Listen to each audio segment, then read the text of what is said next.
Hello, I'm novelist and critic Kim Newman, and I'm here with Nick DeSemlian, who is an expert in comedy of the 1980s. This isn't the 1980s, but it's very much the aftermath. Just on the other side, 1991. 1991.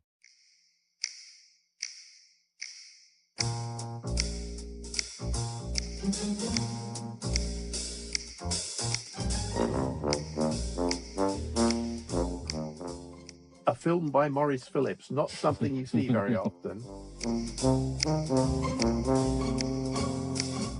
He had just done a film called Over Her Dead Body. I don't know whether you've seen this, Kim, with Judge Reinhold. Yes, I have seen that.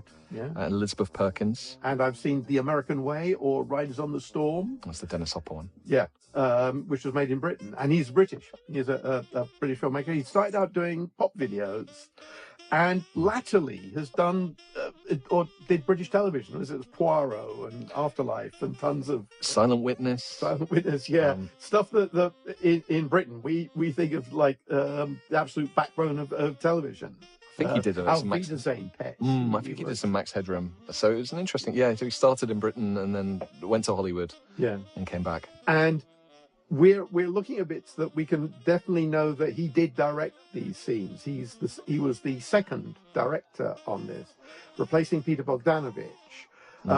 When Peter Bogdanovich was working on this, it was set in New York, which had been the setting of the previous Wilder Pryor teaming See No Evil, Hear No Evil. It was decided when Maurice Phillips took over that it would be set in Los Angeles, so we know that he shot these with. Apparently very little of Bogdanovich's footage is in I think this. Almost none, I believe. Although he shot for 5 weeks. 5 or 6 weeks. There ought to be something, just a few exterior shots. It's very interesting to see the same scenes, but just on a different coast. But this is very much... Reminder, I first visited Hollywood in this year, so this is very much my experience of what Los Angeles was like in 1991. I even went to the same wax museum and saw all the... Were you accosted by Frankenstein? Yes, I think I was. Not this Frankenstein, but... and Drop Dead Fred, Advert you see, for Drop Dead Fred. we can probably pin it down to the exact week this was shot, because Drop Dead Fred, although it had a cult afterlife, did not have a very long original run.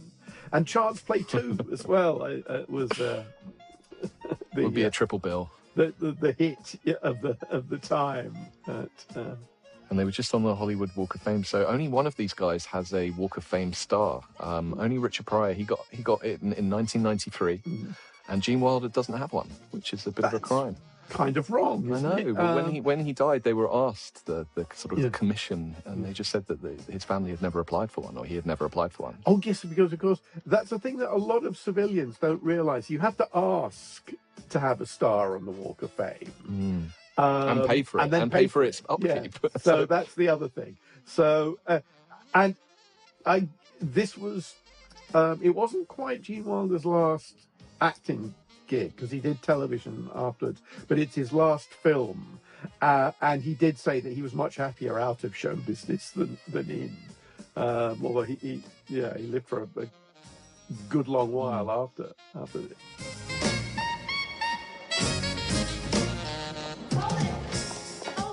Do you want to talk a bit about the origins of the Wilder Pryor team? So they did 4 films together. It all started with Silver Streak, which is more a Gene Wilder film than a Richard Pryor film. It's Gene Wilder, Jill Clayburgh film. It's a Gene Wilder, Clayburgh, sort of Hitchcock Patrick McGowan as well. And it's a really fun film set around this train. Most of it's on a train. And Richard Pryor turns up about an hour in, and they have this great partnership, very sort of snappy dynamic straight away off the bat.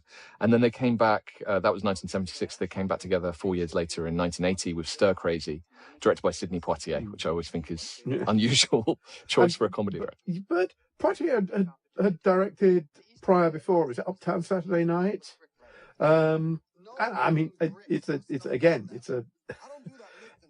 that era which now we feel sort of nostalgic about, when mid-budget comedy star vehicles were huge box office. If you look at the what earned the most in any given year in the 80s, it tended to be the most reliable thing you could do was put Goldie Hawn and Lily Tomlin or Bette Midler or Eddie Murphy or Steve Martin in a film. Well, Beverly Hills Cop, anyway, was the biggest film of 1984. And that's just a guy, a comedian running around LA like this. So they were a huge business. So they could have worked together on Blazing Saddles in '74, and Richard Pryor was kind of in the line for that. He was in the writing room, wasn't he? But his act was very confrontational, and he was, I think it's fair to say, well known for having his personal demons. Definitely, and therefore presumably being difficult. We've been telling you for months that you're ready to go back into the world, but you have to feel ready. Do you feel ready, George? I don't know. He is not ready. You're scared, aren't you, George? You're scared some girl's going to ask this. Oh, brief mention, that's Michael J. Pollard there, unbilled, who'd been in The American Way. So I assume he's turning up doing a favor for an old mate. And there's a cameo from Tom Hanks on that magazine. Yep. That's the winter 1991 issue of Fame magazine. That's a good detail. They've torn the title of the magazine off, presumably because these people are insane, rather than that they were worried that they might have to pay for to license. I mean, do films often nag you to allow Empire to appear in movies? We've been in a few. We've been in Empire's been in Notting Hill, and an episode of Entourage, the one that's set in Cannes, and a few others. Actually, the Deadpool, the test footage for Deadpool that leaked in inverted commas and kind of led to the film getting made, has an Empire. The X-Men Origins Wolverine issue with cover spins around. So you can see that on YouTube. Yeah. And do they have to ask for that? They generally, I don't know if they did with Deadpool. They generally do, in my experience, come to you and say, "Can we use it in the background of a shot?" Is that it, George? No. Anyway, she dumped me. She dumped you because you told her you were brains. Kevin Pollak there, who was, in a good run of films at the time. He's maybe hoping to be the breakout star of this. It's a good little showcase for his impressions. Yeah, he does William Shatner as Captain Kirk. He does a Columbo, and he does a Woody Woodpecker. I'm not sure what else he does. All terribly good. Yeah. He's still doing those even today. The governor of California? Did you fellas know he's been lying all along? I have egg on my... So anyway, back to the Blazing Saddles. So Richard Pryor doesn't get to play Black Bart. They get Cleavon Little instead. And Gene Wilder wasn't originally supposed to be in that. I think Gig Young was set and couldn't do it. John Wayne turned it down. And of course, it's a Mel Brooks film, and Wilder had been in and was Academy Award nominated for, I think, The Producers. And actually, he's not particularly obvious casting for the burnt out gunfighter. It's the Dean Martin from Rio Bravo role. But he's so brilliant in it, it sort of re-established him as a comedy star. We tend to think of The Producers as his breakthrough because it's a classic, but it wasn't particularly successful at the time. He had this interesting route into comedy, Gene Wilder, where he started off very serious. He studied under Lee Strasberg and was very intense into the kind of the method. And he appeared on Broadway in a production of One Flew Over the Cuckoo's Nest with Kirk Douglas. He played Billy Bibbit, the Brad Dourif role in the film. Also, he was a fencing instructor, and if you look at his comedy films, he always seems to find a way of having a sword fight scene in it. I don't think there's one in this. No, I don't think there is, but there is in his Sherlock Holmes film, and there's even a bit, I think, in Young Frankenstein where he does some fencing moves. It's obviously a thing he liked. Yeah. So they met. So Gene Wilder and Richard Pryor, they met for the first time the night before their first scene on Silver Streak. They met at the reception in a hotel in Calgary, in Canada, and they knew of each other but had never worked together. And they were kind of thrown straight into a scene the next day, having and Richard Pryor, I believe, just started improvising, and Gene Wilder went with it, and that kind of set the tone. I think a lot of their stuff is improv. Yeah, and if you look at Silver Streak, you can kind of tell because the plot sort of stops when Richard Pryor, because literally Gene Wilder is thrown off the train and meets Richard Pryor, and you have like 45 minutes of double act material with them before they get back on the train and the plot picks up again. It's all to do with Patrick McGoohan stealing some pictures. It's quite a complicated. Yeah, right. It's quite a complicated plot. Yeah, and I assume after that there was a great feeling that maybe you should do a whole film with these guys. I know it's been suggested that they were publicized as the first interracial comedy team.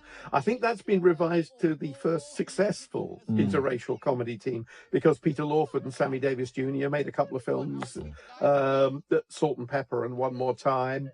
I suppose if they made a sequel, the first one must have been reasonably popular. Richard Donner directed that, and Jerry Lewis made One More Time. But there's a sort of feeling that those films don't count in the way that this does. The Stir Crazy is the film. That's the one and that made, I think, over 100 million, and double what Silver Streak had made. But they have a really interesting comic sort of dynamic as a duo, because they're not polar opposites. They're both quite manic. Yeah. And both Gene Wilder is obviously like always like on the verge of panicking and wild-eyed, but Richard Pryor has got some of that as well. Yeah. I think they have this underlying sweetness that I think is probably why they were successful. Even though if you look at because in fact they were 70s comedy stars. I mean, and Richard Pryor is legendary as a stand-up, and their material is actually quite extreme, isn't it? It's full of the stuff that people will tell you can't do anymore. And in fact, at some point, Richard Pryor, I think, went to Africa and came back and said, "I'm never using that word ever again," the word that is in all his album titles previously. So even he revised what you could say and do in comedy. But I mean, Young Frankenstein is full of rape jokes, and so is Blazing Saddles, stuff that we do find queasier than funny these days. But they are such sort of, in an underlying way, likable guys that somehow, when they do offensive material, it's not offensive. They undercut it. I mean, both of them could and did work with the Muppets. There's a real vulnerability, I think, to both of these guys that lets them get away with it. And like you said, a lot of the material is quite offensive, definitely in Richard Pryor's solo stuff. Yeah. But also, so after Stir Crazy, they did See No Evil, Hear No Evil, which I think even at the time there was some pushback on them playing a blind guy and a deaf guy. And I understand that Gene Wilder wanted to rewrite the script in order to take out some jokes about disability, even though the whole film is based on... Actually, there's a kind of really clever Alfred Hitchcock Presents hook there, that a blind guy and a deaf guy witness a murder, and together they can identify the killer. But that's just dropped. I mean, that's actually a really good premise for a mystery. But it ends up with them like doing comedy German and Swedish accents and all this sort of stuff, which I suspect is replacing the I should say I shot in this wax museum in this year for a Channel 4 documentary called The Hero Strikes Back. This is rather better lit than the version we did, but and the museum itself is tiny. It's one of those things in Hollywood that seems big and famous, and you go there and it's not. So this is quite a good showcase for early 90s LA. They're making the most out of their locations. Yeah. It's all my fault. I shouldn't have been running. Abe, it's you. So this is the mistaken identity plot kicking in. Yeah, and again, there's a decent hook, because all of the Wilder Pryor comedies are crime movies as well. That seems to be they are comedy thrillers. Is the the genre that they all slot in. They're all capers, and so they have character actors playing evil villains. They have fight scenes. They have chase scenes. They have disguise sequences. And again, it seemed to be the formula that had been established for them. I suppose it's quite close to the Hope and Crosby road comedy formula, isn't it? Rather than Abbott and Costello or Laurel and Hardy. There's some Laurel and Hardy in there. I can see, them, especially with like Stir Crazy, with them ending up in prison. And Laurel and Hardy did a prison movie, Pardon Us, which has, I think, some of the same jokes. Although, yes, probably better language. Yeah. Stir Crazy is also bizarrely a comedy remake of The Mean Machine, The Longest Yard, the Burt Reynolds film, even though that's quite funny. But that's the prison movie it's riffing off. It's odd that it was so gigantic, Stir Crazy, because it connected in a way. I don't know. Can you explain why that connected? I just think it was a funny film with people you liked, and I think you can say. I mean, nobody cared that it was, I don't know, a rodeo film or even much that it was a prison movie. I think what it was that after Silver Streak, people just wanted to see these two guys together in a film. I actually looked up the box office results of their solo vehicles at the time, and I got it all wrong. I remembered The Toy as a flop and Brewster's Millions as a hit, but it was the other way around. And with Gene Wilder, he directed a couple of films after he worked with Mel Brooks. He did The Adventure of Sherlock Holmes' younger brother. But in the 80s, he was like the Woman in Red was his. Was that a hit, or was the song so big that you think it was a hit? I don't think it was a hit. Obviously, a collaboration with him and his wife, Gilda Radner, but no. And then it was Haunted Honeymoon. Another one. So and at the time, Richard Pryor had a couple of very successful comedies, including some that were sort of quite dramatic, but also a couple that hadn't connected. And it seemed to be that together they were a big box office set. Apart, they were kind of struggling, and I think that may well have led to certain tensions between them. My sense is that when Peter Bogdanovich had this project, it was initially a Gene Wilder movie, and Bogdanovich had the idea of bringing Richard Pryor in, which got it the green light. There's something about Gene Wilder. His only kind of solo movie is Willy Wonka. Everything else, because his characters are really needy, they always seem to need somebody to play off. Whether it's Zero Mostel, Cleveland Little, Marty Feldman, they need someone to calm them down. Yeah, and with all of those people, he made a couple of films.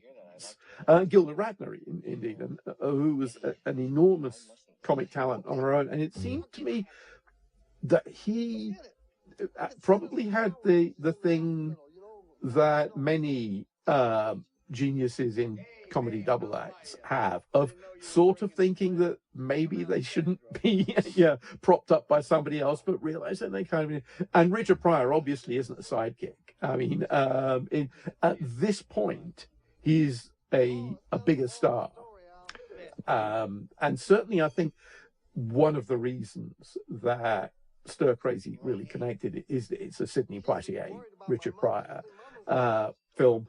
And after all those 1970s blaxploitation, Shaft, Superfly type movies, there was this. Hollywood started to realize there was a huge African-American middle-class audience, what unfortunately they called the Cosby audience, which of course had a dark side that nobody knew about at the time. And that's what made room for Richard Pryor and even Eddie Murphy to become the huge sensations they were in the 80s. And they weren't deracinated in the way that Will Smith is in his comedies, where it's almost nobody ever mentions that Will Smith is black. In his more recent sort of it's like Wild Wild West. A black guy goes into a bar in the West and nobody tries to hang him. Whereas absolutely, essential to Richard Pryor's comedy is his race. Yeah. Eddie Murphy also almost never mentions it, even though it's so much a part of his persona. Both Eddie Murphy and Richard Pryor were big stand-ups, and in fact, some of their most successful films were their concert movies. Well, Eddie Murphy idolized Richard Pryor very much, and especially Live at the Sunset Strip. That set in particular is like his favorite. He talks about it. He tells everyone to watch it still to this day. And he called him Yoda, I think. I mean, they first met when they were both on the same flight, and Eddie Murphy got so starstruck he went up and tapped him on the shoulder and gave him a copy of one of his own tapes, stand-up tapes. And so, yeah, he was really, everything he did, he was really following in the footsteps of Richard Pryor, and based his own delirious and raw comedy sets on Richard Pryor's ones. And Richard Pryor was one of those comedians that other comedians really respected. Whenever they do that, polling comedians for the top 10 stand-ups, Richard Pryor, sometimes he has been number one.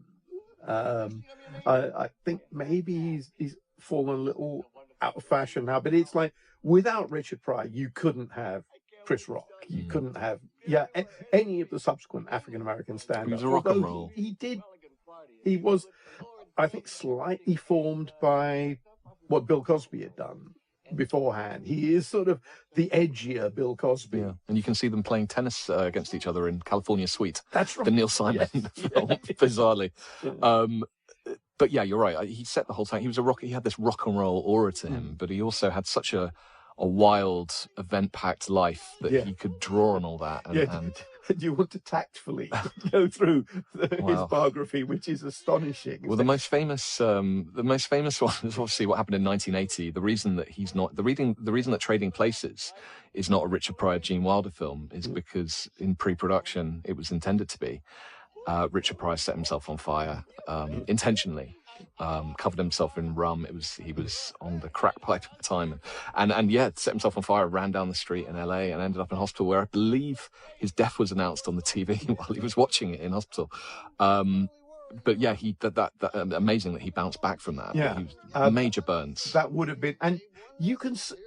I mean, obviously, you can see that he's not well in this film. He's also at this point suffering from the beginnings of multiple sclerosis, which essentially made him retire after this film. He did do other things. He's in Lost Highway.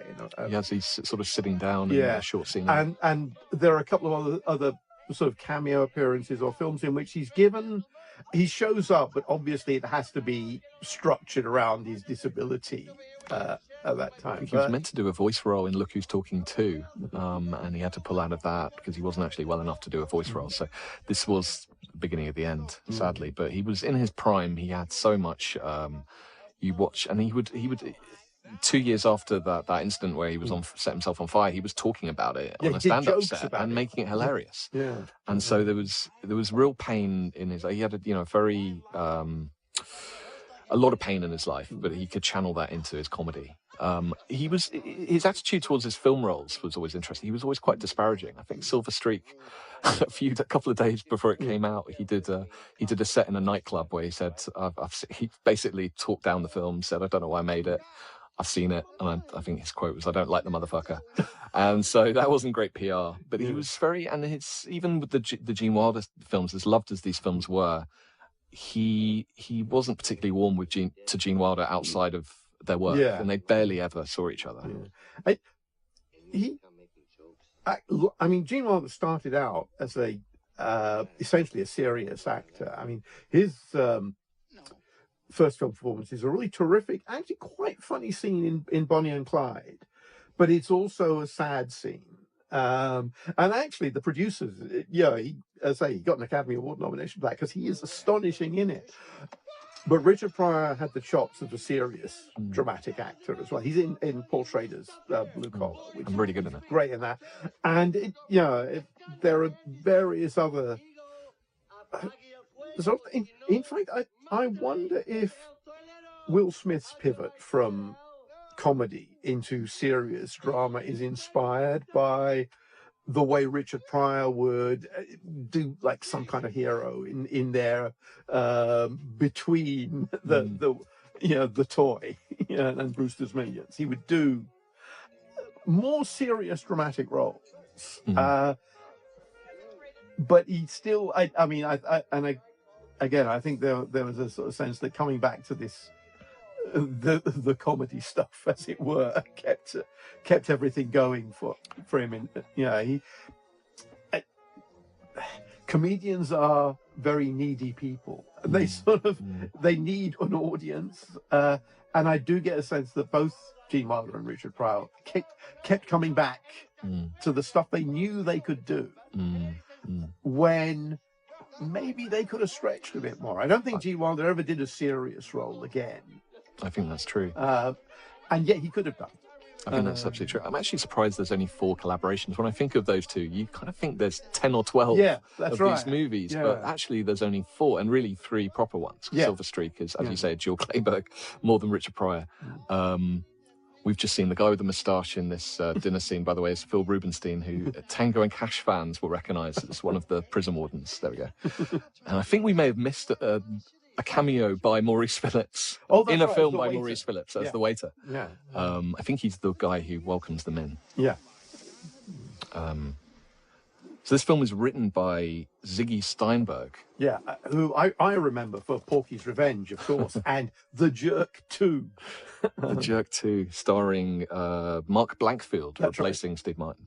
Who, did not go on to be Steve Martin. I must admit, I've not seen The Jerk 2. I have. I have seen Porky's Revenge. In fact, I'm on the Blu-ray release of it. You're a Ziggy Steinberg completist. But he produced this as well. You are not my husband. I think I could explain. You are. He'd also written The Boss's Wife, which is another one of those. Daniel Stern, Fisher Stevens, Melanie Mayron, Marty Mull comedies, which I have seen that. I don't have a great memory of it, but I suspect it's probably his best film. He'd done stuff for Bob Newhart and Lily Tomlin, but he didn't seem to concentrate particularly on narrative cinema, and maybe after this film, which I think it's fair to say was not a happy experience for anybody working on it. It's quite a complicated plot for a comedy. It's, as you said, it's like these guys made capers, and often the plots were quite complicated. There's all that stuff about the rodeo in Stir Crazy, isn't it? It's like half the film is about the rival wardens who need cowboys in there. Which was a real thing. Again, like that was a newspaper article that somebody read and then got turned into the script. But it started with this whole thing about prisons in the south of America running rodeo competitions using prisoners, and that's where it came out of. But it does get very strange. It's sort of a prison escape movie that then just turns into people staying on horses. And certainly See No Evil, Hear No Evil also. It's a computer chip disguised as a gold coin that Kevin Spacey wants to get hold of for reasons that nobody's ever satisfactorily and no one's ever explained the fact that Kevin Spacey has that strange sort of facial disfigurement for no real reason. And Anthony Zerbe plays a blind master villain in the last act. Again, very plotty. And I'm wondering, do you think that the suits, the execs, never quite understood that with Wilder and Pryor, all you really needed to do was get them in trouble and let them riff? And so the films, they get increasingly plot heavy. This has actually, it's a Cornell Woolrich film noir, missing air impersonation type story, like My Name is Julia Ross, or Brat Farrar, the impersonating the missing air story. And there is so much of it. And in fact, I think this scene is in almost all missing air impersonation movies where the pet doesn't recognize the there's always Dobermans in Wilder Pryor films for some reason. Is there a bit of Laurel and Hardy, a chump in Oxford, maybe a little bit? Yes, yeah, that also has a little bit of that. that. So the original title came for this, My Silent Partner, it was called. That's not bad. I actually like that. Yeah. The thing about Another You as a title is that it's really hard to remember because there are so many other Another films. It's it's a theme song. It's a Harry Warren song, There Will Never Be Another You, from the 20th Century Fox musical Iceland, which was one of those skating movies from the 1940s. We heard that over the opening credits, and it reminds me of, again, it was a thing that happened, I think Woody Allen did it a couple of times, but I always think of the Steve Martin film All of Me, where you take the title of a standard song and you play it over the opening credits, and it's kind of relevant to what's going on in the film, but not really. It's just it's a thing to call the film, and you're stuck with it. I mean, you don't, for instance, you do later on get a Gene Wilder musical number because he's obviously liked doing those, but he doesn't do Another You. The yodeling is a high point. Yodeling, we do get a lot of yodeling and a lot of jokes about Basil. Yes, there's a lot of Basil humour. Which must have been a thing for a while. Mercedes Rule here, I think it was this before or after The Fisher King. I think it was Married to the Mob was the thing I first clocked her in as a vivid personality.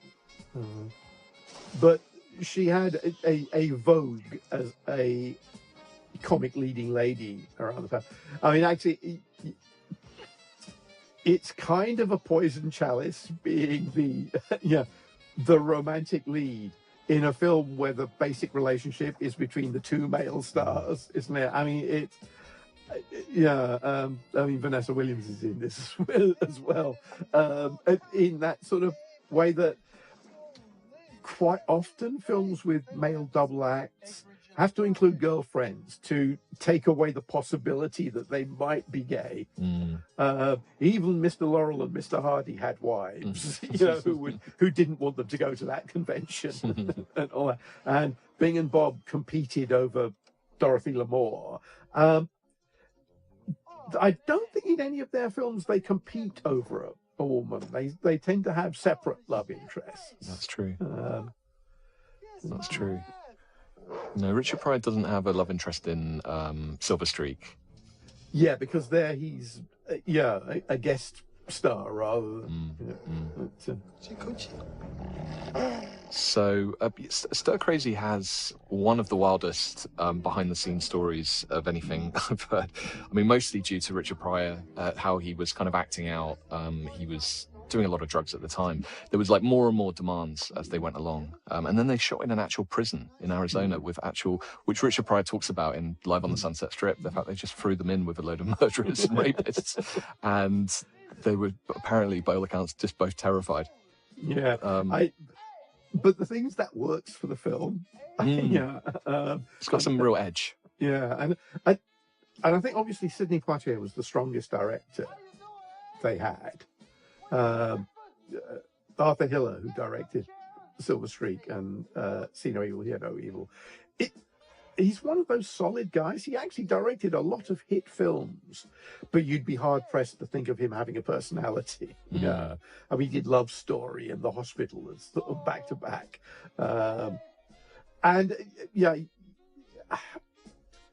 He seems to be one of those people who just hurried stuff along, whereas Sidney Poitier, I think, gets down and dirty with the characters.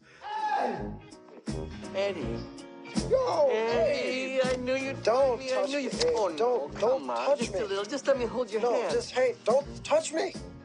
How did you find me? It's not hard. You're in the phone book, listed under Abe Fielding. Here, obviously, we have the change of directors, never a good thing. And I get the impression that the difficulty of working with either of them has reached a point that it's starting to show through in the film. Whereas, weirdly, I don't get that with either of their previous co-starring vehicles, no matter what the offset drama was on the film. They're together, they're playing off each other, they're funny.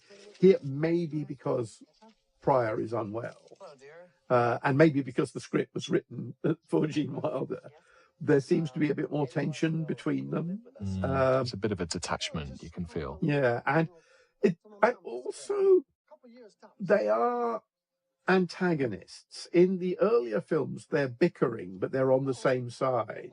Here, for most of the film, Richard Pryor's character is basically plotting against Gene Wilder's character. He's one of the bad guys. Because he's Richard Pryor, we know that he'll go soft at the end. We know that he won't go through with it. But that may well have been a function of bringing Richard Pryor into a Gene Wilder film, rather than conceiving this as a Gene Wilder Richard Pryor film.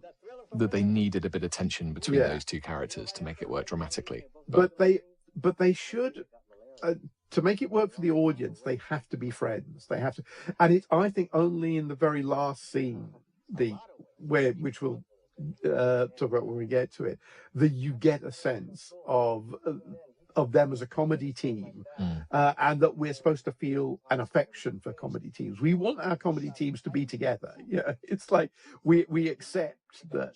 Yeah, that's how things should be with them. Even, and if there's in Gene Wilder's career, there always seems to be a sense that what he likes playing is, the little man who's dominated by Zero Mostel, who's brought out of himself by Marty Feldman, or even Kelly LeBrock, someone who has someone to play off, someone who's and usually the premise is like the producers, that Gene Wilder is rather lonely, and somebody comes and basically throws his life into an absolute disarray, and at some point he has to admit he loves it. That it's better. But maybe as the films wear on, the disarray that he gets dumped into seems more and more unpleasant and harder to say that this is the adventure of a lifetime. It's an odd one. So they played a blind and a deaf guy, respectively, in See No Evil, Hear No Evil. And in this film, Gene Wilder is a mental patient, but it's sort of unclear exactly. Well, he's a compulsive liar, and Richard Pryor is a confidence trickster who is a calculated liar. And I think that's a really clever premise. The idea that Wilder's character has recognized he has a problem as a liar and has realized that he has ruined his life. And he has struggled to the point where he no longer lies, and yet he's put into a situation where his whole life is a lie. Right. That is a funny idea. I can see why Ziggy Steinberg would pitch that and Peter Bogdanovich would buy it. I don't necessarily think that's how the film turns out. There's a Bob Hope film called The Great Liar about a compulsive liar, which was remade with Jim Carrey as Liar, Liar. It's the idea of the liar who has to tell the truth is really funny and always works. And I think that here, some of Wilder's sort of flights of fancy, are amusing. They're the best bits of the film, possibly because of Richard Pryor's reaction. The man who's a professional confidence trickster, watching someone say outrageously bogus stuff. Gene Wilder's kind of at his best when he's playing a trickster of some kind. And his Willy Wonka. Yes, I believe he agreed to do Willy Wonka if on the condition that he do that little somersault at the top. Yeah. And they asked him why that was so important, and he said, "Well, from then on, you won't know whether this guy's telling the truth or lying, because And I mean, and this is true of Richard Pryor as well. I think, like all great comedians, there's a darkness there as well, which is what's funny. Almost all his films, he plays a criminal of some sort. Gene Wilder. Or or Frankenstein. I think may well be the role, because he wrote that, the role he was closest to, isn't it? A man who is genuinely insane. Yeah, there's always a glint of something strange and a bit dark there. His excellent memoir, he talks about the demon all the way through this kind of thing that he's battling with. But by all accounts, a very nice man. Yeah, I mean, people who worked with him loved him. And except for Peter Bogdanovich, so Peter Bogdanovich, he went on the Gilbert Gottfried podcast. That Gilbert Gottfried was supposed to be in this film. Who would he have played? I'm assuming the Kevin Pollak role, or perhaps one of the guys in that group. It's probably Michael J. Pollard, isn't it? Right. If Michael J. Pollard comes in at the last minute, unbilled, to replace somebody, and you can see Gilbert Gottfried sat there in a dressing gown doing that stuff. So Gilbert Gottfried could have played any role. They apparently got on very well, Peter Bogdanovich and Richard Pryor. Richard Pryor would call him Mr. Director. I mean, obviously, Peter Bogdanovich in his career had a certain number of flops, but he was a great comedy director.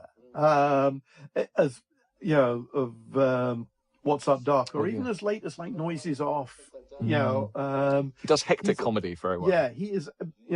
He has a sense of that, classic Hollywood comedy. I'm a huge fan of At Long Last Love, which I know is one of the most despised films of its era. And I think it's a shame that we'll never know what Peter Bogdanovich's version of this would have been. I wonder if the footage is in a vault somewhere. Yeah. And even though the story is that none of it is in this film, I'm sure some of it is somewhere. I think this, you don't work for 5 weeks without getting something usable, even if it is just, driving shots and, some of the background material. Because it's interesting, because Richard Pryor, apparently they had different working styles. Gene Wilder liked to do lots of takes, and Richard Pryor, you sometimes hear this with duos. Richard Pryor was kind of the opposite, and he liked to improvise and keep things fresh. And I wonder how he felt about having to do 5 weeks worth of work again. Yeah, particularly when he wasn't feeling well. When he wasn't feeling up to it, particularly in the first place. And I think that I get a sense that even though Richard Pryor was a wild and crazy guy, obviously, and in certain periods of his life, in enormously self-destructive mode, he was also an amazingly professional man. And I think that I know, from having worked with people who are suffering from debilitating conditions, it's the worst thing to feel you're losing control of your instrument, that you can no longer do the stuff you're known for and the stuff you love doing. And I think that there is a sadness to that. But this film isn't actually excruciating the way that some films I've seen with late career turns by some Mae West's last film, by greats who maybe should have just gone out on a high, or the latter day Laurel and Hardy movies. That's quite sad. It's sad. And The Fiendish Plot of Dr. Fu Manchu for Peter Sellers. Cause I'm a Fielding. Oh, Remember? hey, how you doing, you old duffer? Fine. Hey, Dizzy, give me a wet one. A what? Come on. Come on. You son of a gun. What, have you lost your mind? Look at that tie. Not even a Beautiful bow phone ties, call just in like the 5 old months. days. Look, I'm not saying that you didn't deserve... Don't start No. lecturing me. Everybody Come on. deserves a vacation. We have no lectures, Everybody deserves a vacation, but how am I supposed to run a business without the occasional phone? Brandy, still you drink? I don't drink. I still can't get this guy to take a drink. By the way, this is my best friend, Eddie Dash. Elaine. No, Eddie. Rupert, what are you doing here? I have some papers that need power. Oh, we should talk about Stephen Lang, who's just turned up. Love Stephen Lang. Who, I say, it seems to be again something that was in the DNA of this little franchise, was having good villains, and probably overqualified villains. It starts with Patrick McGoohan, who is one of the great bad guys. I mean, known as a hero on British television, but he's a terrific heavy in Silver Streak. Then we have some evil cons and wardens in Stir Crazy. It's not so. There isn't one major bad guy in that. You have the giant guy, the big lunk in prison. Yeah, Erland van Lith de Juda, who's in The Running Man and The Warriors. But he turns out to be a sweetie, even though he's a serial killer. Yeah, we think of him as a lovable guy. Then we get Craig Nelson is in that as well, isn't he? That's right. He's the evil. He's maybe the closest thing. Yeah, he's the Strother Martin in Cool Hand Luke role, isn't it? Yeah, it has Craig T. Nelson and Jo Beth Williams before Poltergeist. So that's presumably when they do that. Jo Beth Williams gets to be the useless love interest in that, and then it's Joan Severance is the real villain of See No Evil, Hear No Evil, even though Kevin Spacey and Anthony Zerbe are in it, but they do quite a lot of the heavy lifting. And here it's Stephen Lang, who obviously is still in the business of being evil in the Avatar and Don't Breathe franchise. Now, at this time, I associated him a lot with Michael Mann. He'd done Crime Story, that period TV series where he plays a Jewish lawyer, and then he's the sleazy tabloid reporter in Manhunter who gets set on fire by Hannibal Lecter, and a weird thing called Band of the Hand where he plays a tough Indian character who trains orphans to fight bad guys in some weird. I think he had just come off The Hard Way. I think that's what he had just done before this, playing the Party Crasher, one of my favourite action movie villains of that period. And so he's usually playing more grizzled, tough guys. So this is a bit of a change of pace for him. He's doing smarmy, which he's actually good at. He's good in smarmy guy in a suit. I suppose Freddie Lowndes is the name of the character in Manhunter. He's a smarmy guy as well, but he's a classless smarmy guy. This is somebody with a bit of refinement, and I think it's easy to overlook how difficult it is to be the straight villain in a comedy. I think of William Atherton in Ghostbusters. The whole film kind of depends on him because otherwise it's just a bunch of idiots looning about. Also, he's right. He's right. He's in the right. It's like, shut them down. They are completely unqualified for what they're doing. And if you look at the Hope and Cross Me movies, quite often have really terrific character actors. Anthony Quinn turns up in one as the heavies in that. Boris Karloff's in the Danny Kaye version of the Secret Life. Stephen Burkoff in Beverly Hills Cop. That's right. Very straight, scary villain. I don't think. Stephen Lang's not scary in this, but he's got a good great smarmy sort of good energy for a caper. There needs to be some menace for the story to work, doesn't it? Or you're quite a complicated scheme as well. Yeah, you've got to admire him. He's putting the effort in. I have to say, do you think that this beer factory would be better off run by somebody who knows how to run it than by a compulsive liar and a confidence trickster, which is the happy ending we get?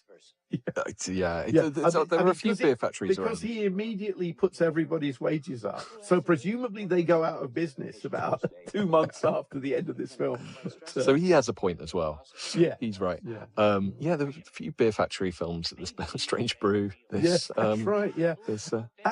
And one of the Matt Helm films, The Max Bad von Guy. Sydow, and that's another good straight film. Was there a particular suggestion that the beer industry was turning evil? Someone knew something. But no, it's a complicated plot, and it's like engineering a hunting accident, which we'll come to. Limited acting ability. Listen, bud. Here, there's this thing. I don't think we ever believe Richard Pryor will kill Gene Wilder. But there are moments in the Road films where I genuinely think Bing Crosby is going to let Bob Hope be sacrificed to a giant octopus, or come to some horrible fate. That's part of, because that double act is based on an edge of hostility. Whereas most, obviously, Laurel and Hardy or Abbott and Costello are together forever, or the three amigos. You know, they're not... Well, these guys rarely bicker on screen. There's never really big arguments. Yeah. It's not that kind of, that's a point of difference to lots of comedy duos. Even in this, Pryor's character is kind of tricking him rather than, confronting him. And in fact, I mean, in the producers, it's like the whole first hour is Zero Mostel and Gene Wilder basically arguing. Yeah, it's like the kind of thing that any script development guy would tell you not to do. Two characters in a room talking for a third of the film, and yet it's masterly. Oh, come on. I felt kind of sorry for that guy. Going back to See No Evil, Hear No Evil. So Gene Wilder, as we were saying earlier, there was some comms. I think they actually had complaints before the film even was shot from people saying it was offensive. And so Gene Wilder, as you said, rewrote the script and really went into the research and went to the Braille Institute in LA, went to the New York League for the Hard of Hearing. So he was consulting with all these experts and met a woman who he would later start a relationship with. That's right. Yeah. But I'm not sure if Richard Pryor was involved in it too much. But I think that is it offensive or not, that film? I think there's a sweetness. Not, because he doesn't make fun of them for having disabilities. And the point is that both characters refuse to be defined by their disability and are annoyed when other people do. So it's a genuinely positive depiction. I noticed that even in the end credits it says that it's like there are audio description versions available, and so they made an effort to not just do Mr. Magoo jokes, and there's a little strain of poignance where they talk about how they came to a car crash and childhood illness. So it's not just poking fun of them. But the trouble is, that's not what the people who were offended saw. They heard that there was this film coming out with some comedians playing a deaf guy and a blind guy, and they assumed it was going to be offensive. The marketing might not have helped. Because, let's face it, it was the 80s. Comedies were offensive at the time. And it's probably less embarrassing than, say, Norbit or the Nutty Professor in terms of... I think it's got a real sweetness, and by all accounts, Gene Wilder writes about it quite a lot. He doesn't mention Another You in his memoir, but he talks quite a lot about See No Evil, and he says it was the happiest time that they had, the two of them, he and Pryor. It's probably the film where they're most balanced together. They alternate having top billing, don't they?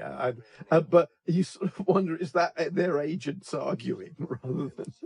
Yeah, I don't know if there was any rivalry, a professional rivalry like that. I do love the ice cream cone scenes. There's two of them there, and there's a sense of Gene Wilder's feeling low and Richard Pryor's kind of pulling him out of his depression. And then there's that sweet scene at the end where they both have an ice cream cone on the head. And that's sort of the secret of comedy double acts, is you want to see them together. It almost doesn't matter what kind of jokes they're doing or what situation, it is people who are just riffing off each other. It's still a format that works. And it's none of these films have been remade. That's true. Which one would you remake? Silver Streak. Silver Streak. Under Siege 2 kind of remade it. Yeah, it is. I think the basic premise of Stir Crazy is still fine. I suppose, in fact, there's that movie Life with Martin Lawrence is kind of Stir Crazy again. Of all of them, probably this one, because it's the one where you can sense there's some really good material here that, for various external circumstances, they've not quite got. I think these sort of impersonation plots are always good. Thinking about this. It's got a good twist, I think. When they reveal what the actual plot is. And that it's not just that he has some identical twin. No, it's all it's The Prisoner of Zenda, isn't it? And in fact, The Prisoner of Zenda was remade as Dave around this time or a couple of years later. So they always works. The guy who has to pretend to be somebody else is always funny, isn't it? And I think that there's also a kind of suspense edge to it that's kind of good. That having to impersonate the missing heir, but also that everybody's trying to kill him. Yeah. And I like the development that they all turn out to be failed actors or desperate actors, and Mercedes Ruehl gets quite funny when she's trying to prove herself as an actor. Yes. No, I can see a remake of this. I would set it in New York. I would bring it back. Yeah. Oh, bueno. So, long time no see. What are you doing here? I brought you some candy and some flowers. And to tell you that you and I had something, Elaine. I saw it in your eyes last week. And there's an obvious line of descent from Bill Cosby to Richard Pryor to Eddie Murphy to Will Smith, with Martin Lawrence in there somewhere. I'm not sure who our heir to Gene Wilder would be. He has some parallels with Woody Allen, I suppose, playing neurotic Jewish guy. And in fact, he's really funny in Everything You Always Wanted to Know About Sex. Strangely playing utterly straight in a completely ridiculous situation as the guy who's in love with a sheep. Where he's basically, I think he was told to look at an old Laurence Olivier film called Sister Carrie and say, imagine you are Laurence Olivier and you're desperately, ruinously in love with this sheep. I don't see, I suppose Adam Sandler. I was just thinking Adam Sandler because he does stuff in an ensemble, and he's got that rage as well. And he's got the anger and would Adam Sandler be a good Willy Wonka? Maybe. Well, there have been two subsequent Willy Wonkas. I believe Gene Wilder wasn't happy about that. Really? I always want them to make Charlie and this is going off topic, but I want them to make the glass elevator. Yeah. It's terrifying. Yeah. More terrifying than it. And they never quite get. I think maybe. Yeah, I actually thought that Tim Burton's Charlie and Chocolate Factory and Wonka were both kind of interesting, but they're not Willy Wonka, are they? I mean, they just don't have, and it is that. And actually, in both cases, they cast actors who are naturally darker and stranger than Gene Wilder seems to be, but they don't play Willy Wonka that way. I mean, they neuter him, and Willy Wonka is kind of a serial killer, isn't he? He's closer to that guy from the Saw films than Dr. Dolittle. Yeah, Tobin Bell should be Willy Wonka. Yeah. But Gene Wilder has that sort of slight, like I said, glint of craziness, and you don't know what he's going to do next. And that's what makes him funny. Yeah, as opposed to, because he's not a sort of sad sack comedian. He's not a poor me, I am pathetic comedian. What's funny about him sometimes is that he's in a terrible situation, but he's sort of arrogant about it, and he can go off on these riffs. I assume this is a real beer factory that they borrowed. I don't know if they built one. Or if the set for Strange Brew was still up in Canada. Yes, and now we get to the nightclub sequence where people are just trying to have their meal. No others. The sort of crazy dance floor kicking off. Yeah.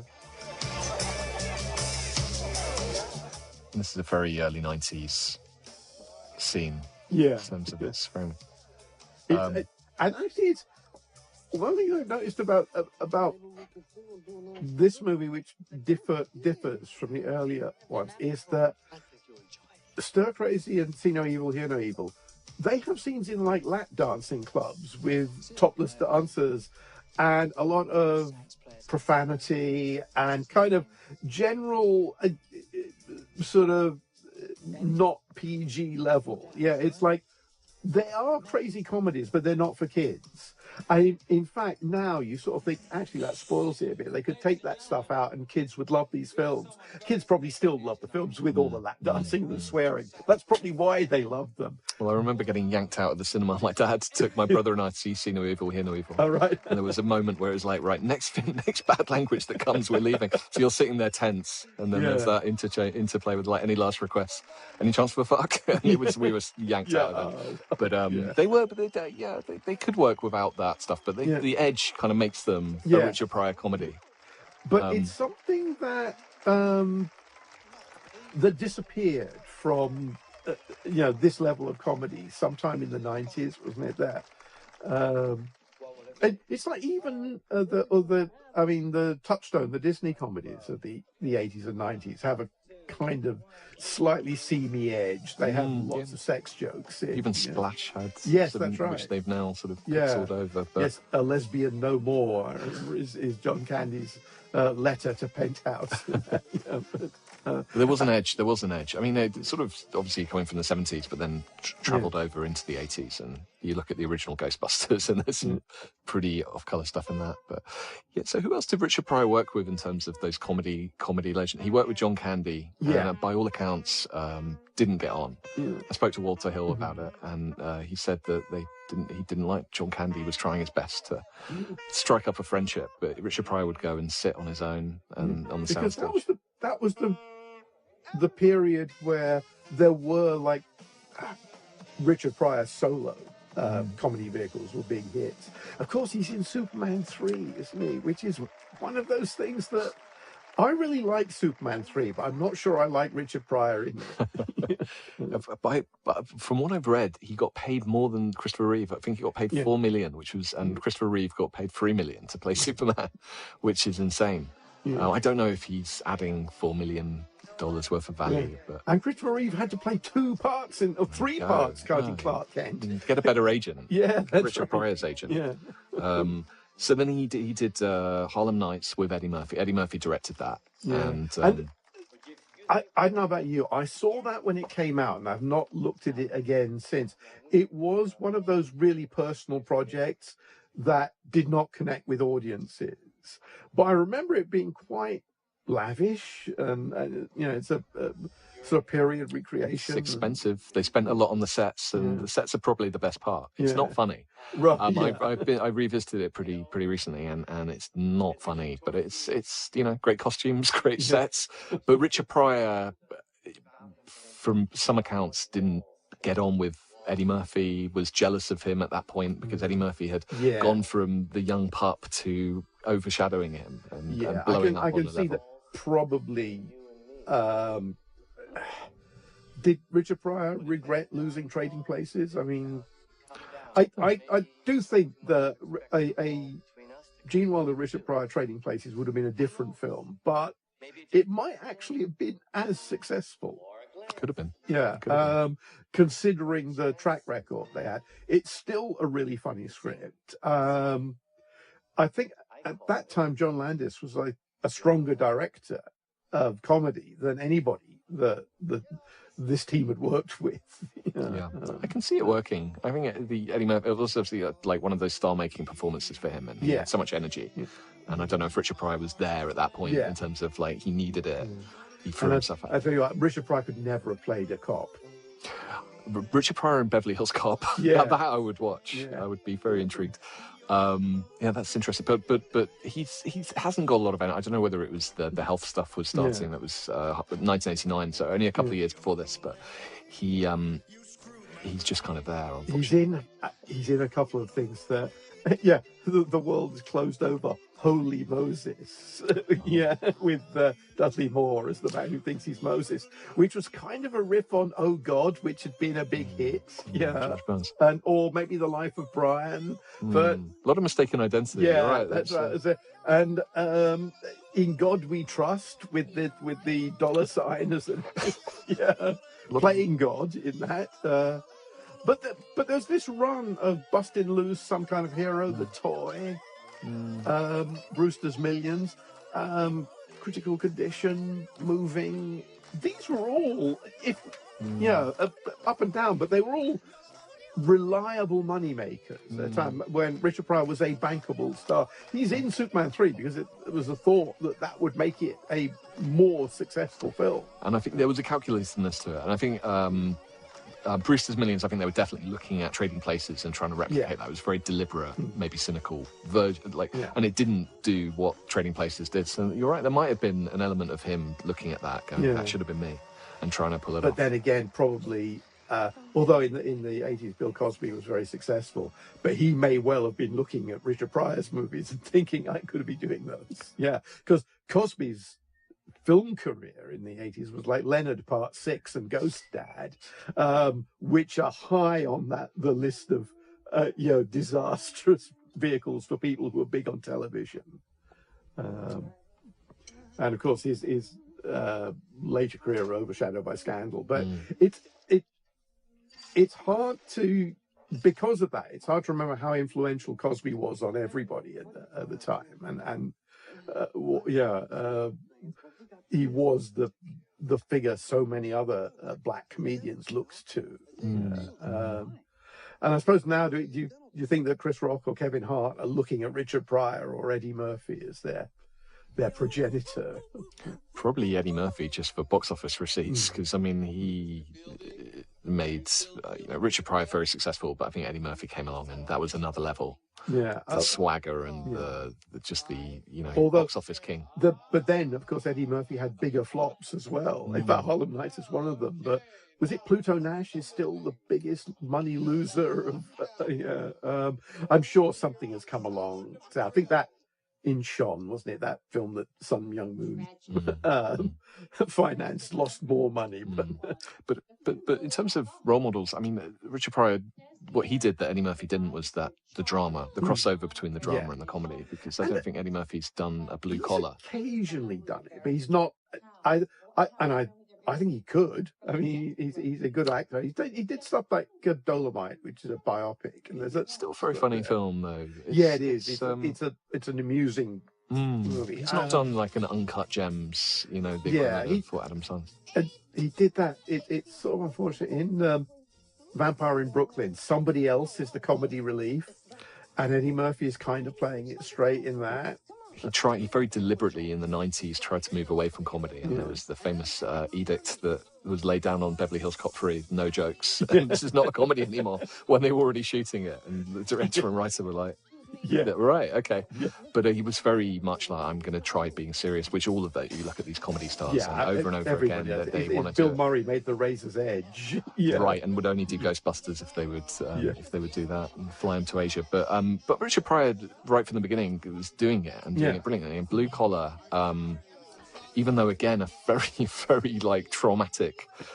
shooting experience where everyone was getting into fistfight. It was Harvey Keitel and Yaphet Kotto and Richard Pryor getting into fistfights almost every day, according to Paul Schrader, and loaded handguns being waved around, and then they had to stage the final scene with them all looking in front because none of them would make eye contact by that point.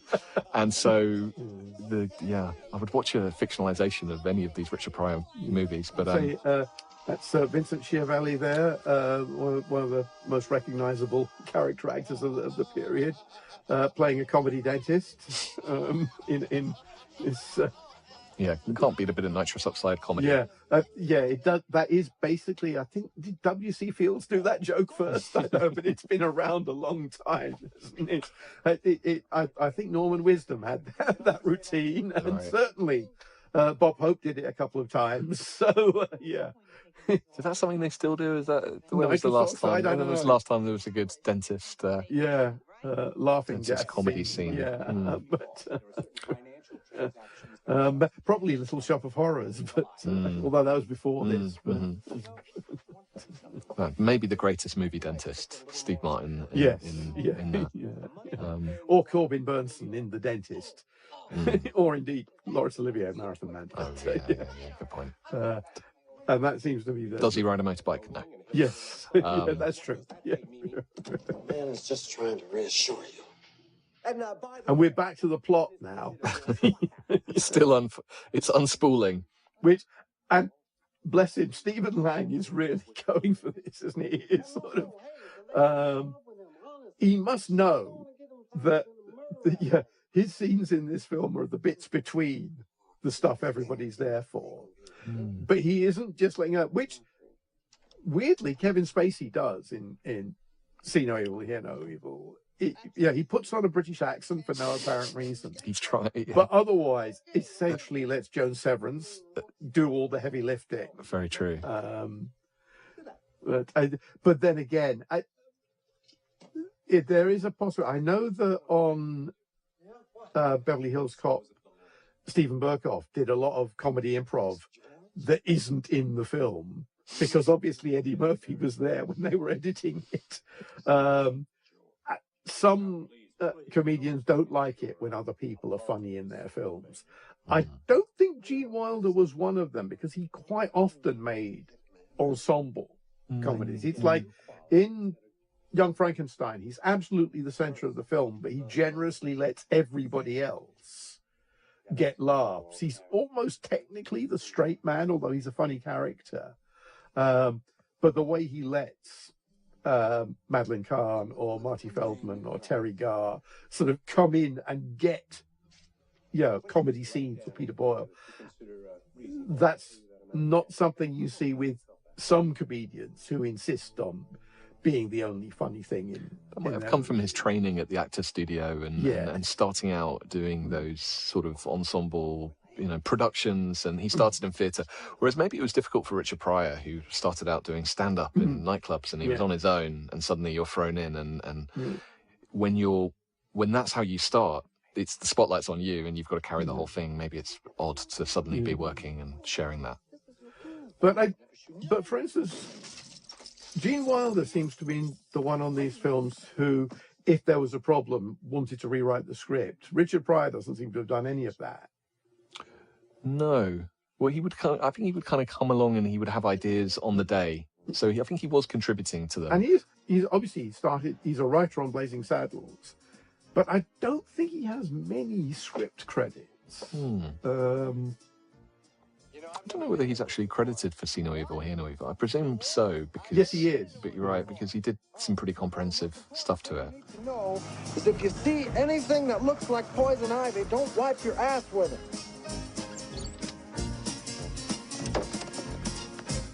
Stephen Lang is getting more dapper with every scene. He's now got a cravat and a sort of... Richard Pryor wrote Jojo Dancer, Your Life is Calling, which is kind of autobiographical. And he provided the story for Bustin' Loose. But you could argue that both of those are kind of like films based on his stand-up routines, which are all essentially autobiography. So we've now got some hunting comedy. Yes.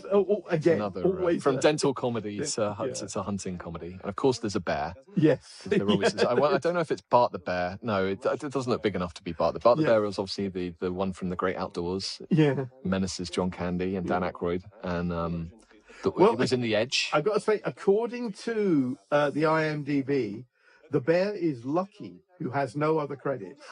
So not so lucky. Not so lucky. Lucky the bear needed a better agent. Yeah. So not Bart. No, Bart was a huge. We actually did a feature on Bart the bear. And spoke to his old trainers, and a pretty amazing story. So I imagine Bart was hoovering up all the work. Well, I think it's a very good Ursine performance from Lucky coming up. Get him in the duck blind, and you blast a couple of ducks, and then you yell, "Oh, look out! There's a bear! Run for your life!" And then you blast him. There are no bears in a duck blind. Doesn't matter whether there are bears there or not. You just yell, "Look out! There's a bear!" It'll all be over before he knows what happened. Okay, but I want the other half of my money before. So I guess when this was set around New York, I don't know, are there forests with bears around? Well, it's upstate New York. Yeah. It's probably, I think you have to drive quite a way out of Los Angeles to That's what I was thinking. Yeah, maybe they've gone to New York now. Maybe Griffith Park. But actually, I'm not sure. Is this brewery supposed to be in Los Angeles, or are we up in some kind of Twin Peaks type? It doesn't have a strong sense of location. It's sort of after the opening where you're like, you could not be any more in LA. It's now. Which reminds me, we forgot to mention that Catherine E. Coulson, the log lady, was in this earlier. Oh. She was the nurse at the asylum. I missed the log lady. She wasn't carrying a log. No. So I can only recognise one log. This would have come out at about the time Twin Peaks was big, so I'm surprised they didn't do a joke. Do you think this was conceived as a comedy, Rain Man? Do you think Rain Man was in their minds at all? Possibly. The idea of the neuroatypical idiot savant who's the hinge of the plot, and the guy who is out to exploit him, but turns out in the end to be good. That is the plot of Rain Man, isn't it? But it's odd. I never think of Rain Man as having a particularly original and imitable plot, although it's kind of a riff on Of Mice and Men. And compulsive lying is different from whatever brand of autism Rain Man is supposed to have. It seems slightly more like a superpower than a... They don't, A bear! Where? Just, I'm going to get it. Eddie, do you see it? No, but it's a bear. Well, where's it now? It's a brown bear. There's Lucky. There's Lucky the bear, yeah. Earning his bucks. And I hope he didn't have to reshoot his footage. and Oh, my God. it looks to me like Richard Pryor is actually standing next to a bear It rather does. than they've cheated it. Which, these days, whenever you see dangerous animals in films, you know they're not real and that the actors are in no danger. I think that in horror movies or comedies, it's not scary and it's not funny unless there's an actual bear there. Yeah, in the frame with the actors. I think if it's just pixels on a plane with Samuel L. Jackson, it's not scary. Very true. Yeah. Very true. I felt the same slight disappointment with Cocaine Bear, which would have been much better if Lucky had been in it, I know. rather than Lucky was waiting for that call. Yeah, He's never touched drugs. maybe this would have been Lucky's break. His lucky break. The garage we just came from. And to tell you the truth, Eddie and I found it disgusting. Didn't we, Eddie? George, get the fuck They are going overboard on this bear thing. Well, they've paid for the bear. They're going to get maximum usage out of it. So this is the final stage of Stephen Lang's diabolical plot. Yeah, I actually really kind of like the ending of this, the funeral scene that we've got coming up, and the callback to the yodeling. Yes, yeah. The yodeling. I mean, why do you think the yodeling is there? Is this something that Gene Wilder particularly liked? Because so many of his films have musical numbers. He's not always performing them, but in Young Frankenstein and Sherlock Holmes' Smarter Brother, he does actual full-on musical numbers. He kind of sings in Willy Wonka.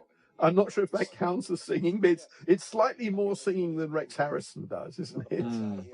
Yeah. But here, we have him actually. Well, I assume it's him yodeling rather than a stunt yodel. Stunt yodeler. But the idea is presumably it's supposed to be an automatic laugh getter yodeling. I laughed at it. I thought it was funny. It's quite innocent. I don't know where it came from. It's a bit before Mars Attacks had death by yodeling. But,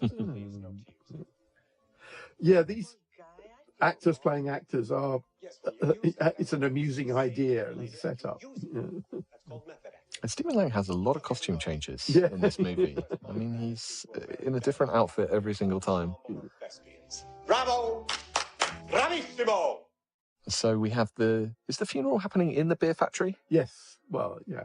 Is that? You would, wouldn't you, if you were a beer heir? A beer magnate. Yeah. A bottle-shaped coffin.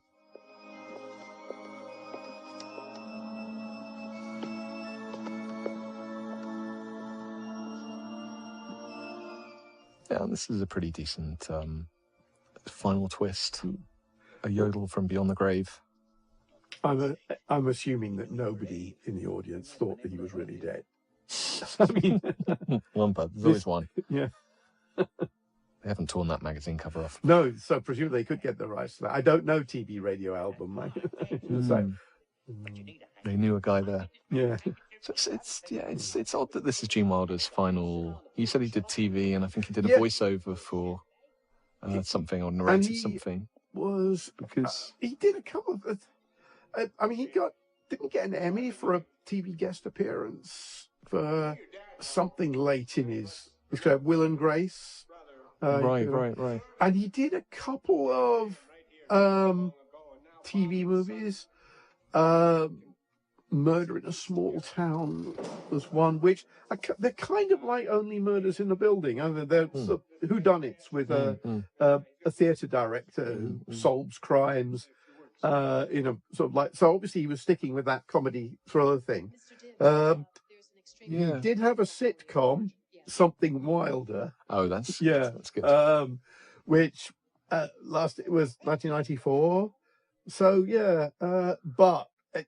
actually he'd had a run. Whatever you think about Another You, it's better than Funny About Love, the film he had made previously, which I still have traumatic flashbacks to after having reviewed for Empire. What's the synopsis for that? That's the one where he and several he wants to have a child, and it's a comedy about in vitro fertilization, right? Which apparently is autobiographical. I think the woman is it's Christine Larty and Mary Stuart Masterson, right?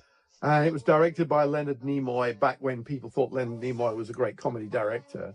So he was directed in comedies by Sidney Poitier and Leonard Nimoy. Yeah. Wow. But this was it. I mean, he must have had a lot of other offers. But I would have assumed that even he still seems kind of, I think maybe the particular experience of this was not happy for anyone, so maybe that. And he did say that he was essentially fed up with show business. He said he found television easier to deal with. I don't know. It may also have been that, as it were, his vogue was coming to an end. I mean, he's essentially a 70s comedy star who had a run in the 80s because he had a team with Richard Pryor. It made him kind of hip and relevant. It's like, but also other comedians of his vintage. It's like Mel Brooks's output in the 90s is pretty thin.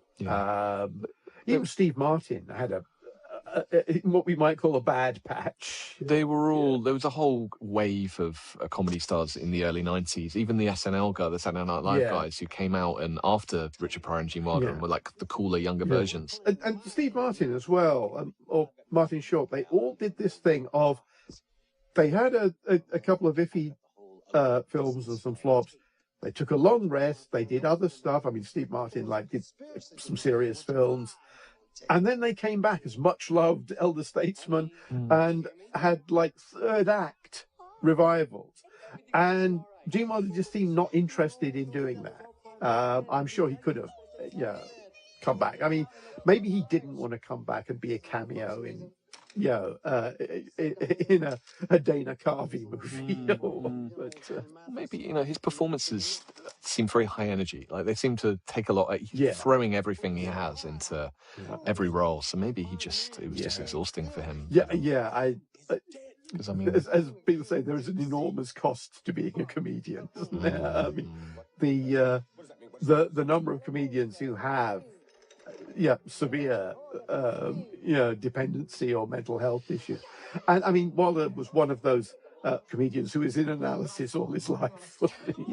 Seems well adjusted. But certainly compared to others, he doesn't. Yes, he seems very normal and sane. But he never kind of had never had a drug habit. Yeah. Was quite mild tempered. The other thing that I think happened to him that we shouldn't underestimate is that he married Gilda Radner, who then developed ovarian cancer and died.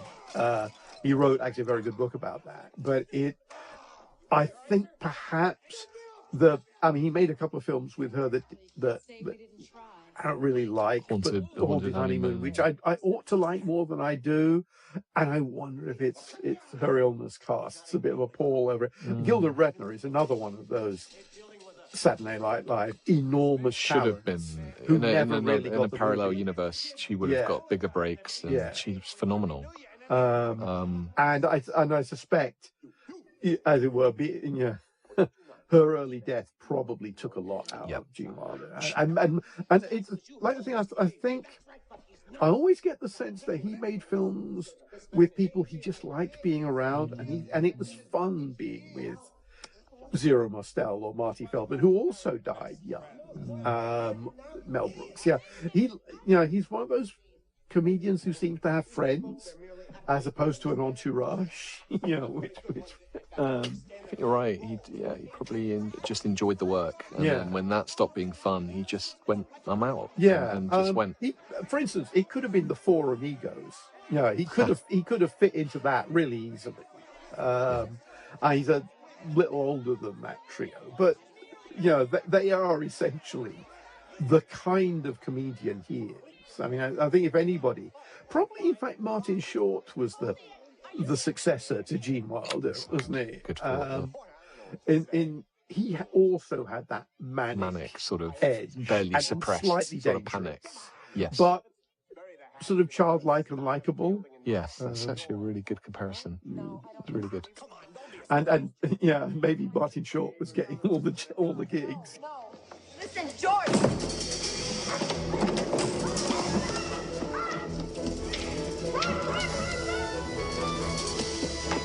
He's gonna kill him. Let's see a Gene Wilder in a space. Yes. Who would be in? Yeah, with Richard Pryor. With Richard Pryor.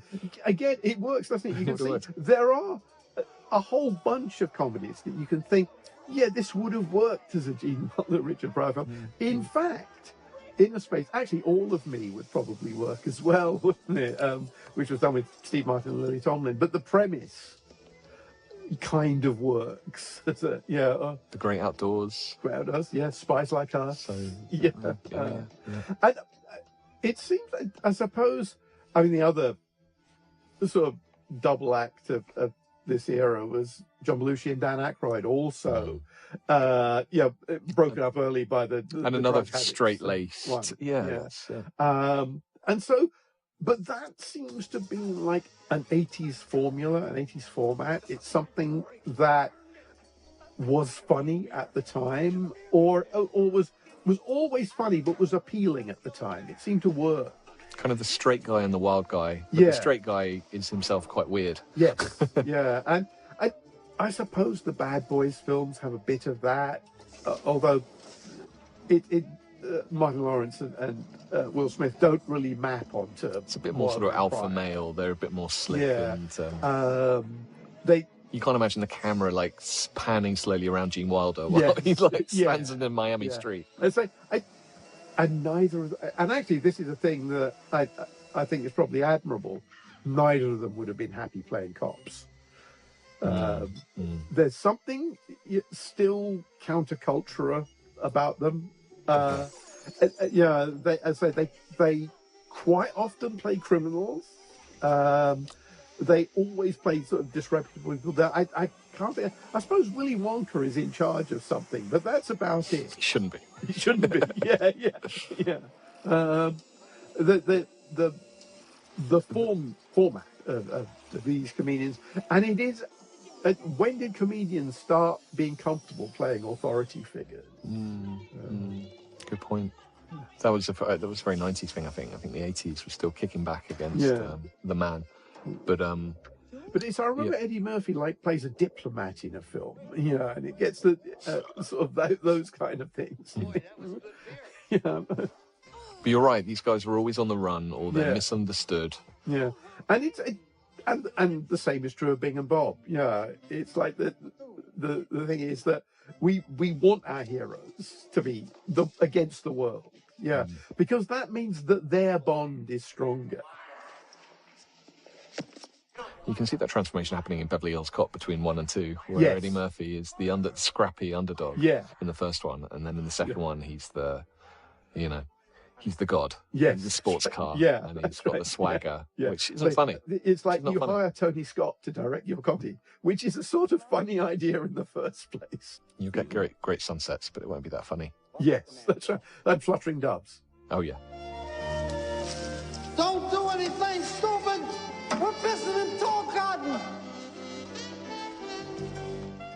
And here, this is something that quite a lot of Gene Wilder films have, is where he gets to make a speech. The End of the Producers is very much his speech in court is what caps it off, isn't it? Where he's kind of straightening out the story and explaining to everyone what's been happening. For those of you who filled in your preview card say you didn't understand it. You can't say we didn't tell you the plot. Yeah. George Washington. Matter of fact. Hey, everybody, take the rest. and there's a nice. The final shot of this film is quite nice, fitting end I'd to the. forgotten that bit of it, and it is very moving, isn't it? It's kind of a perfect. But the thing is, it's sort of sad because you know that it's the end of their partnership, and they're doing this partners forever moment, and it's like we've waited the whole film for our Pryor and Wilder, for the Richard and Jean we like from the other films to get together, and it just starts. We have, yeah. In the final shot, yeah. But it's a nice moment.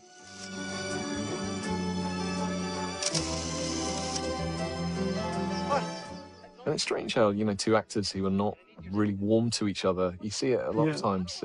They have people who aren't friends, but they have weirdly that put them in front of a camera and they have that warmth. You just like seeing them together. I mean, we could name all the famous screen teams who hate each other, but we don't want to get in trouble. No. I don't like to be touched. Just keep your hands off. They wouldn't have been able to shoot that in New York. No. As a wind-up to this sort of wayward series, I find that very moving. I find it affecting and sort of charming. I've got to say, for a film that's a bit of a shambles, I think I probably like it more than See No Evil. I think there's more in it. It's weirder and stranger.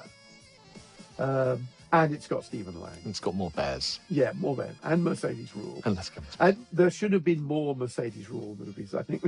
She's great in it. She's really great in it. And there's a lot of good actors doing good stuff. I think Stephen Lang, like you said, is a good villain. Yeah.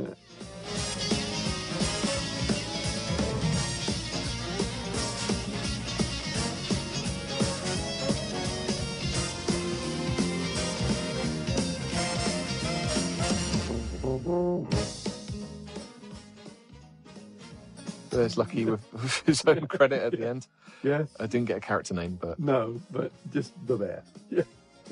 So, yeah, I did... It made 2.9 million at the box office, which was quite a drop-off from the Foodles. From the 101 million Stir Crazy made. But I think that says more about the changing times, really, than the quality of the film. This was an 80s comedy that happened to be released in the 90s. That just came too late. Yeah. And I think that you find examples of that for every sort of paradigm or decade shift in cinema. If it had come out in 1982 off the back of Stir Crazy, I'm sure it would have made considerably more. Yeah, particularly because then you'd have got the full strength Richard Pryor. You would have got that. Which I think there are moments in this where he's just standing there and you understand why, but you regret that you're not getting the You're not getting the full force. Yeah. Whereas even in the moments in there's a whole scenes in Stir Crazy which are about the rodeo and Gene Wilder, but Richard Pryor is fully there and funny in them. Yeah. I think his sort of frailty at the time kind of works in See No Evil, Hear No Evil a little bit better. Yeah. Because it works almost for the character.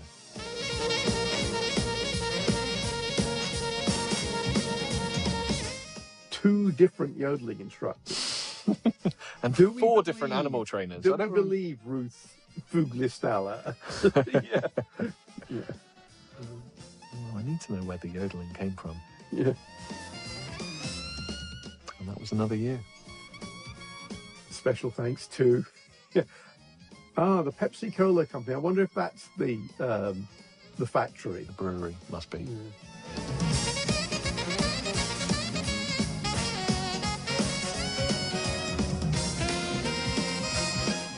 Yodel medley. Kenny Roberts. Yeah. Yep. Oh, there's Ruth. Yeah. Again. So, there okay. is. So it was stunt yodeling. Yodelers. Yeah. Stunt yodelers. Yeah. I wonder how many other films they yodeled in. I'm heading online. Yeah, I'm sure there's a listing online. Yeah.